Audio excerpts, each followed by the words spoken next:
आमदार डॉक्टर बालाजी किनीकर यांनी अंबरनाथमधून सलग 4 टर्म निवडून येण्याचा विक्रम केलाय। त्यांचं काम आणि त्यांची मेहनत पाहून मुख्यमंत्री महोदय नक्कीच त्यांचा विचार करतील असं म्हणत यंदा बालाजी किनीकर यांना मंत्रिपद मिळण्याचे संकेत खासदार डॉक्टर श्रीकांत शिंदे यांनी दिले आहेत। बालाजी किनीकर यांचा निवडणुकीत विजय झाल्यानंतर सायंकाळी खासदार डॉक्टर श्रीकांत शिंदे आणि जिल्हाप्रमुख गोपाल लांडगे यांनी अंबरनाथमध्ये येऊन किनीकर यांचं अभिनंदन केलं। यावेळी किनीकर यांनी सलग 4 वेळा निवडून येत विक्रम केला आहे अशी प्रतिक्रिया श्रीकांत शिंदे यांनी दिली।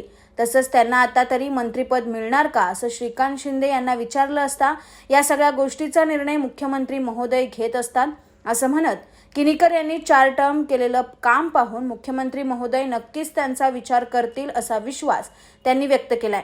त्यामुळे यंदा अंबरनाथचे आमदार डॉक्टर बालाजी किनीकर यांना मंत्रिपद मिळण्याची दाट शक्यता आहे। अंबरनाथमधून डॉक्टर बालाजी किनीकर हे 57,000 बरोबर ना 51,000 मताधिक्याने या अंबरनाथमधून सलग 4थ्यांदा निवडून आले।